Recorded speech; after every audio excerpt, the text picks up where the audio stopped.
ಯಾವಾಗ 13ನೇ ಗುಂಡಿಯನ್ನು ತೋಡಿದ್ರು ಅಲ್ಲೂ ಏನು ಸಿಕ್ಕಿಲ್ಲ. ಒಬ್ಬೊಬ್ಬರಂತೆ ಸಾಲು ಸಾಲಾಗಿ ಲಕ್ಷ ಲಕ್ಷ ಗಟ್ಟಲೆ ಜನ ಇವತ್ತು ಧರ್ಮಸ್ಥಳದಲ್ಲಿ ಬರ್ತಾ ಇರುವುದಕ್ಕೆ ನಮಗೆ ಹೆಮ್ಮೆ ಇದೆ.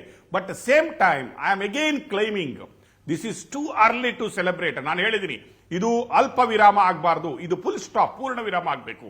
ಪೂರ್ಣ ವಿರಾಮ ಆಗಬೇಕಾದ್ರೆ ನಾವು SIT ವರದಿಯನ್ನು ತಾಳ್ಮೆಯಿಂದ ಕಾಯಬೇಕು. ನನಗೆ ಇಲ್ಲಿ ಎಲ್ಲೋ ಗವರ್ಮೆಂಟ್ ಅನ್ನು ನಾವು ಬೈಯುವುದು, ಗವರ್ಮೆಂಟ್ ಅನ್ನು ನಾವು ಇದಕ್ಕೆ ತಳಕಾಕುವುದು, ಗವರ್ಮೆಂಟ್ಗೆ ನಾವು ಬಾಯಿ ಬಂದಂಗೆ ಬೈಯುವುದರಿಂದ ಯಾವುದೇ ರೀತಿಯ ಇದರಲ್ಲಿ ಒಂದು ಏನು ಇದರಲ್ಲಿ ಇನ್ನೊಂದು ಹೇಳಕ್ ಇಷ್ಟಪಡ್ತೀನಿ ಸರ್ ನಾನು. ವೆದರ್ ಇಟ್ ಇಸ್ ಬಿಜೆಪಿ ಇದನ್ನ ಪೊಲಿಟಿಕಲ್ ಅಜೆಂಡಾ ಆಗಿ ಬಳಸ್ಕೊಳ್ತಾ ಇರೋದು ಎರಡೂ ಪಕ್ಷಗಳ ತಪ್ಪು ಸರ್. SIT ಫಾರ್ಮ್ ಮಾಡಿರೋದನ್ನ ವೆಲ್ಕಮ್ ಮಾಡಿ, we should welcome it. And ಅವ್ರು ತನಿಖೆ ಮಾಡ್ತಾರೆ. Political statement it is wrong in this matter. ಇಲ್ಲಿ ಗವರ್ಮೆಂಟ್ ಕಡೆಯಿಂದನೂ ಆಲ್ರೆಡಿ ವಿಧಾನಸಭೆಯಲ್ಲಿ DCM ಅವರೇ ಒಪ್ಪಿಕೊಂಡಿದ್ದಾರೆ, ಇಲ್ಲ ಇದ್ರ ಷಡ್ಯಂತ್ರ ಇದೆ, ಇದರ ಹಿಂದೆ ನಾವು ಏನು ಇನ್ಕ್ವೈರಿ ಆಗ್ಬೇಕು, ಅದು ಆಗ್ಬೇಕು ಅಂತ ಹೇಳಿದ್ದಾರೆ. ಇವತ್ತು ಇದನ್ನು ಪಾಲಿಟೈಸ್ ಮಾಡೋದು, ಇದನ್ನು ತಗೊಂಡೋಗಿ ಯಾವುದಕ್ಕೂ ತಗಲಾಕುವುದು ನನಗೆ ಇದು ಎಲ್ಲೋ ಸರಿ ಅನಿಸ್ತಾ ಇಲ್ಲ. ಯಾಕಂತ ಹೇಳಿದ್ರೆ SIT ಇದನ್ನು ತನಿಖೆ ಮಾಡಬೇಕು.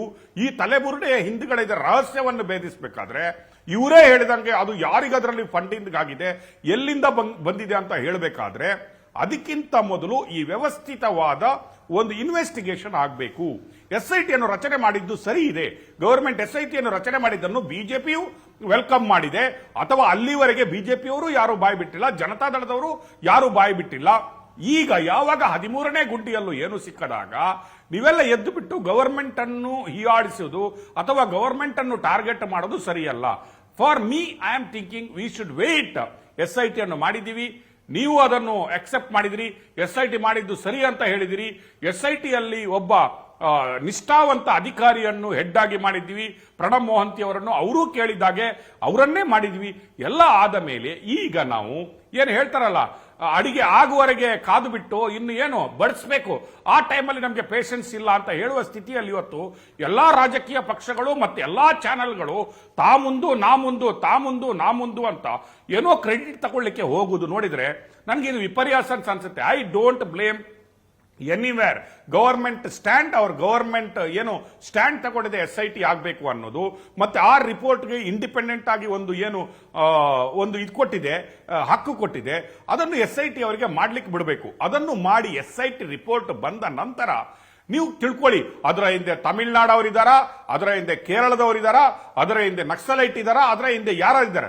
ಎಸ್, ಆಗ ನಾವು ಮಾತಾಡ್ಬಿಟ್ಟು ನೀವು ಗವರ್ಮೆಂಟ್ಗೆ ಬೆರಳು ತೋರಿಸಬಹುದು ವಿನಃ ಇವತ್ತು ನಾವು ಕೂತ್ಕೊಂಡು ನಾವು ಈಗ ನಿಮ್ಗೆ ಹೇಳ್ತಾ ಇದ್ರಿ, ಯಾರಿಗೆ ಎಷ್ಟು ಗೊತ್ತಿದೆ ಅಂತ ಗೊತ್ತಿಲ್ಲ. But for me I know 100% things. ಯಾಕಂದ್ರೆ ಇದನ್ನು ನಾನು ಖಾಲಿ ಸ್ಟುಡಿಯೋದಲ್ಲಿ ನಿಂತುಕೊಂಡು ಸ್ಟುಡಿಯೋದಲ್ಲಿ ಕೂತ್ಕೊಂಡು ನ್ಯೂಸ್ ಮಾಡಿದನು ಅಲ್ಲ ಸಿಂಧೂರ. ನಾವು ಪವರ್ ಟಿವಿಯ ಫ್ಯಾಮಿಲಿ ಏನಿದೆ, ಫೀಲ್ಡ್ ಅಲ್ಲೂ ಗ್ರೌಂಡ್ ಅಲ್ಲೂ ಎಲ್ಲಾ ರೀತಿಯ ಕಾರ್ಯಚಟುವಟಿಕೆಗಳನ್ನು ಮಾಡಿಬಿಟ್ಟು ಎಲ್ಲಾ ನೋಡ್ಕೊಂಡು ಬರೋದ್ರಿಂದ I know the pulse of the people. ಜನ ಏನಿದೆ, ನಾನು ಹೇಳ್ತಿದ್ದೀನಲ್ವ, ನೀವು ಒಂದು ಇಂಟರ್ವ್ಯೂ ಅನ್ನು ತೋರಿಸ್ತಾ ಇದ್ರಿ, ಅಲ್ಲಿ ನಾನೇ ಲಾಸ್ಟ್ 2023 ನಾವು ತಿಮರೋಡಿಯನ್ನು ಮಾತಾಡಿಸಿರುವುದನ್ನು ನೀವು ನೋಡಿದ್ರಿ. ಅದರಲ್ಲಿ ನೀವು ನೋಡಿದ್ರೆ ವೆರಿ ಕ್ಲಿಯರ್ ಆಗಿ ಹೇಳುತ್ತೆ, ನಾವು ಯಾವಾಗ ಕಾರ್ಯಾಚರಣೆಯನ್ನು ಯಾವ ರೀತಿಯಲ್ಲಿ ಮಾಡಿದ್ವಿ, ಯಾವ ರೀತಿಯಲ್ಲಿ ಅವನು ತಪ್ಪೊಪ್ಕೊಂಡಿದ್ದ, ಯಾವ ರೀತಿಯಲ್ಲಿ ಅವನು ನಂದು ಸುಳ್ಳು ಅಜೆಂಟ್ ಅಂತ ಹೇಳಿದ. ನೀವು ಹೇಳುವಾಗ ಸಿಂಧೂರ ಆ ಕಾಲಘಟ್ಟವನ್ನು ನಾನು ಹೇಳಬೇಕಾದ್ರೆ ನಿಮಗೆ ಆ ಸ್ಟೋರಿಯನ್ನು ನಾವು ತಗೊಳ್ಬೇಕಾದ್ರೆ ನಾನು ಸೋಷಿಯಲ್ ಸರ್ವೆಯನ್ನು ಯಾವಾಗ ಮಾಡ್ತೀನಿ, ಈ ಸ್ಟೋರಿಯನ್ನು ನಾವು ತಗೊಳ್ಬಹುದು ಅಂತ ಹೇಳ್ತೀನಿ. ಎಲ್ಲಿಯವರೆಗೆ ಧರ್ಮಸ್ಥಳ ಆ ದೇವಸ್ಥಾನ ಅವತ್ತು ರಿಸ್ಕ್ ಅಲ್ಲಿ ಇತ್ತಂದ್ರೆ, ಇನ್ನು ನಾವು ಸ್ಟೋರಿ ಮಾಡುವ ಇನ್ನೊಂದು 15 ದಿನ ಲೇಟ್ ಆಗ್ಬಿಟ್ಟಿದ್ರೆ ಈ ತಿಮರೋಡಿ ಅಂಡ್ ಗ್ಯಾಂಗ್ ಧರ್ಮಸ್ಥಳಕ್ಕೆ ನುಗ್ಗುವಂತಹ ಎಲ್ಲಾ ಪ್ರಯತ್ನಗಳನ್ನು ಮಾಡಿತ್ತು, ಮತ್ತೆ ಮಾಡಲಿಕ್ಕೆ ರೆಡಿಯಾಗಿತ್ತು.